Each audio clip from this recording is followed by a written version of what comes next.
Yo, whoa, what is going on YouTube? It's your boy Dan, aka aDrive. I'm bringing you guys a brand new video today, and today we're going to cover all of the things that you might have missed from the Pokemon Legends Arceus and Brilliant Diamond Shining Pearl trailers that just dropped today. We got a ton of new information, a ton of new scenes, customizable clothing, and even a new Pokemon Cleaver, which was pretty awesome. New bug rock type Pokemon. So I'm gonna break all that down for you guys in this video, and if you have any thoughts or further conversation, feel free to use the comment section below. You guys did a great job with some great ideas in the comments in the last video and on Twitter as well, so you may see some of you guys featured in this video, so thank you guys for all the tweets. As always, if you enjoy my videos, be sure to like the video, and of course, subscribe to the channel if you guys are new, as I do post Pokemon content every single day. You don't want to miss our news. And the other thing I want to mention is we have a huge sale going on my Team Shiny shirts. You can actually get $15 off 3 items. So if you just put them in your cart, you'll get an automatic $15 off of any of my shirt designs. We've got some amazing merch available, from our best-selling Umbreon Mew t-shirts to even the Squirtle Squad shirt that I'm rocking today. You can deck out your closet right now with some Team Shiny gear at teamshiny.com,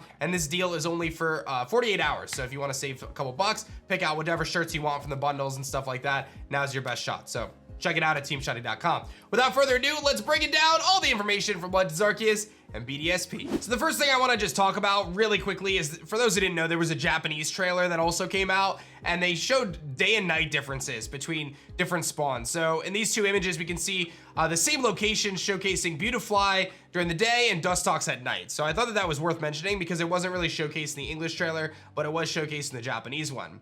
Further, we see that there's these various berry trees that are scattered throughout the region, and we can actually see that the Lopunny attacks the berry tree and spawns a Pokemon like a Combi. So it seems as though there's going to be interactable objects in the environment. These berry trees are one of them. Will there be other ones? I don't know. Are you going to be able to bash into a rock and have a Geodude pop out? I don't know, but the possibilities are there. Very, very cool stuff. I thought that was really interesting that we saw the Combi, which wasn't visible prior to it. You hit the tree and then the Combi kind of pops out. I thought that was pretty cool.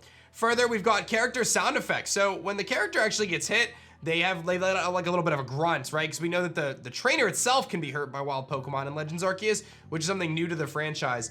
Does that mean there's going to be little bits of voice acting for this game, right? Or is it just going to be grunts? I don't know. But this is really the first time we've seen any sort of sign of voice acting in a Pokemon game. How kind of fleshed out that's going to be, I don't know. I think there is a challenge with Pokemon in the sense that there's a lot of languages, right? They released this game to a lot of languages. So ultimately, I'm not anticipating a ton of voice acting, but it is the first time that I can remember that we've actually had that in a main series Pokemon game. A couple of you guys mentioned this. I think it's really important. We still have no evolved forms of the starters. We saw Rowlet, Cyndaquil, and Oshawott all showcased in the trailer, but none of them have been showcased as their evolved forms yet. We even saw Empoleon, which is Piplup's final evolution, which is a normal Gen 4 starter, but in the HISUIAN region, again, we still do not have evolved forms. So I'm willing to bet at this point in time that we are getting evolved forms, new Pokemon, for the 3 starters, Cyndaquil, Rowlet, and Oshawott. Time will tell, but I think at this point, we're probably getting new forms for those Pokemon. We saw that they announced these different Wardens, and I think that these Wardens are going to function like gym leaders. They're going to protect the various Pokemon. They're going to function like checkpoints. And what's interesting is, if you notice, the Wardens have these interesting bracelets on. What these bracelets are, I'm not entirely sure, but they seem to be tied to these ride Pokemon, at least for a few of them. Some of the bracelets kind of match Basket Legion and Weirdeer and things like that. So whether there's a connection there, I'm not entirely sure, but it does seem as though that they're gonna kind of function as like gatekeepers, like gym leaders, or like totems or trial captains that kind of block you from advancing to certain parts of the game. So it is open world, right? You're gonna be able to explore, but I think there's gonna be parts of the world that you're not gonna be able to explore unless you can use Basket Legion, which means you have to do this certain thing, or unless you can chop down these trees, which you have to beat the Cleaver for, right? So I think that they're gonna kind of use these Wardens as the gyms in this game. So I think a lot of people kind of assume that, but that seems to be the case. The Japanese trailer highlights this a lot more than the English one does, but it seems as though your Pokemon are not kept in boxes, but rather they're kept in pastures. So this is very interesting. So it actually showed these really cool shots of your Pokemon being laid out kind of in this open field, and they're kind of interacting almost like in the anime where, you know, Ash keeps his Pokemon at Oak's lab.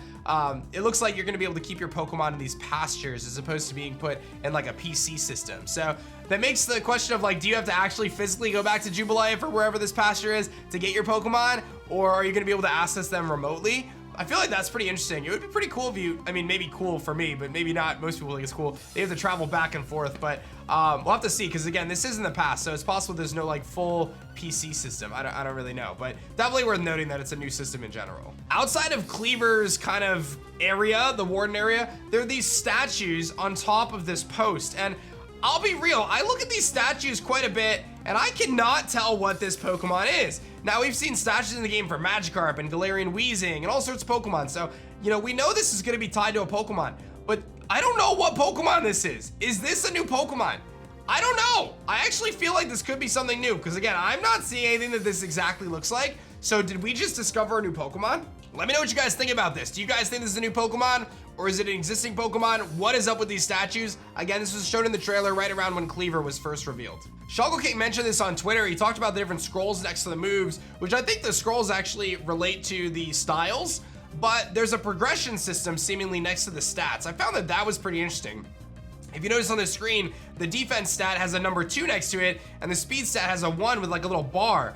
Is this in relation to EVs? Like, are there gonna be an effort value system? Is it that, like, the more that you use that stat, the more it progresses? I feel like there's definitely some questions regarding this system and what these numbers actually mean. So this is a really good call out by Shoggle King. So I'm not really sure what's up with that, but I thought it was worth mentioning as well. It could have to do with like an effort value system, or maybe like a candy system like they did in Let's Go Pikachu and Eevee. Oliver pointed out the sound of the flute in the Legends Arceus trailer is actually the same as the never officially released Azure flute item in Diamond and Pearl Platinum, but they're calling it, the official Pokemon website calls this the Celestica flute. So it has a name, it is called the Celestica flute, and it plays the same sound as the Azure flute. Again, we know this is Legends Arceus, so I'm sure there's gonna be some tie-in to Arceus itself, so we'll have to see how that plays out. You can obviously use items in the open world, but based on the different ride you're using, you'll be able to use different items. So while using Surf, while flying, and while riding, you can use different items or not use items. So it seems as though depending on which ride you're using, you'll be able to catch things. We saw that really cool action shot of the Basket Legion kind of throwing a Pokeball at the Octillery with a skill shot there. But it seems like while you're like flying on the HISUIAN Braviary, those options are a little bit more limited. So it seems like the actions you'll be able to take while riding Pokemon may be different depending on which ride you're on.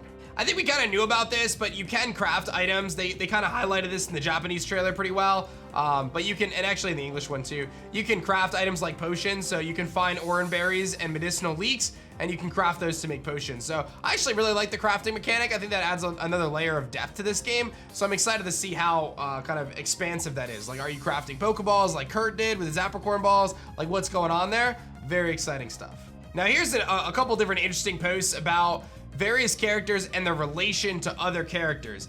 Now, we know that the HISUIAN region takes place in the past, so it seems as though they're gonna have a lot of tie-ins to ancestors of characters that are in Pokemon, you know, the Sinnoh region, and kind of their ancestors from the past. So here's a couple different examples that people called out on Twitter from various creators or different people like NPCs from Team Galactic and things like that. I found this one was pretty interesting, comparing this Warden to Clay, which is a different gym leader. I mean, legit the same hat and same hair, pretty much. I mean, are there different, you know what I mean? Like, it seems as though they're really gonna kind of harp on this we're in the past theme, and we're gonna talk about these different characters and how they're tied into different, you know, new characters that we know of today and characters of past. So we already know that there's a relationship between like the main guy, I can't remember his name, Kamado, something like that, and Rowan, and we know that there's some other relations we're assuming between some of the Team Galactic members and some of the characters in Arceus. So I think we're gonna see just a lot of connections is what I'm getting at between characters in the present day Sinnoh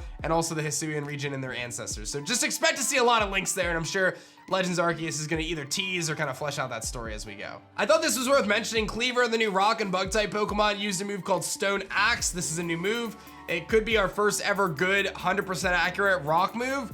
From a physical perspective, most rock type moves that have higher base power, like Rock Wrecker and Stone Edge and Rock Slide, all have lacking accuracy. So will Stone Axe be the first good physical rock move? We'll have to see. I thought this other shot here was pretty interesting of discussing from Nova, this different screenshot of these minerals that you can actually see. The Pokemon website indicates that there's special minerals that are used to evolve Scyther into Cleaver, which, by the way, if you didn't catch that, Scyther evolves into Cleaver. These different minerals, is this screenshot showing those minerals? I thought that was a really good catch. So a lot of stuff to uncover for Legends Arceus, a lot of really exciting stuff, but I think we covered, you know, the majority of it. If you guys feel like there was anything else, let me know in the comment section below. I think the biggest one is that statue of that Pokemon. Like, what Pokemon is that? I really want to know.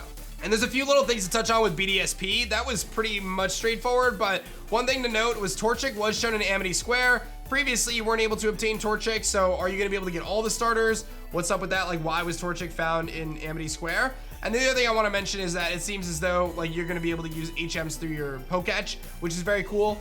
So that also means that there's a very good chance that Pokemon, like Pokeradar comes back, right? Like we know the Poketch is gonna be there. There's a lot of different functions of the Poketch. I think we are gonna see Pokeradar as a shiny hunting mechanic. So exciting stuff for sure in terms of BDSP, but a lot of the newer information to break down was definitely Legends Arceus. So that's it. That's your full breakdown for what's going on with Legends Arceus. We got 2 trailers, one for Legends, one for BDSP, and quite a bit of information there that we can decipher. If you guys think that I missed anything, feel free to let me know in the comments section below. Don't forget to take advantage of the new Team Shiny shirt deal. 15 bucks off, you get 3 shirts. This is the best deal we've had. I know a lot of people have been asking if they can mix and match bundles, so this is your chance to do it. Head over to teamshiny.com and swag out your closet so you're looking fancy, repping our awesome t-shirt designs. And that's about that, guys. Thank you so much for watching this one. Hit that like button down below and subscribe to the channel if you guys are new. And let me know if you think that is a new Pokemon. Did we find something here? Maybe. I don't know. I can't tell what it is, so it might be a new Pokemon. Who knows? But that's gonna be that, guys. My name is Dan. I also go by aDrive, and I'll see you guys on the next one. Peace.